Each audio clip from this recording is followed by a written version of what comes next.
ఇది 5 కోట్ల జనాభాకు సంబంధించిన విషయం. మనము చేయని తప్పుకి ఈరోజు మనం శిక్ష అనుభవిస్తున్నాం. ఆ రోజు కానీ హేతుబద్ధత్వ విభజన జరుగుంటే మనకి ఈ సమస్య వచ్చేది కాదు. చాలా మంది ఎవరు కూడా ఇష్టపడకపోయినా ఆ రోజు వన్ సైడ్గా విభజన చేసే పరిస్థితికి వచ్చారు. అదే సమయంలో 3.5 సంవత్సరాలైంది. ఆ రోజు బీజేపీ తెలుగుదేశం పార్టీ పొత్తు పెట్టుకున్నామంటే రాష్ట్రానికి న్యాయం చేయడం కోసమే ఆ రోజు పొత్తు పెట్టుకున్నాం. మన మంత్రులు అక్కడున్నారు, వాళ్ళ మంత్రులు ఇక్కడున్నారు.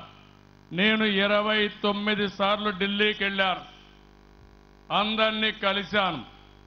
అన్ని సందర్భాల్లో మనకు జరిగిన అన్యాయం చెప్పాను.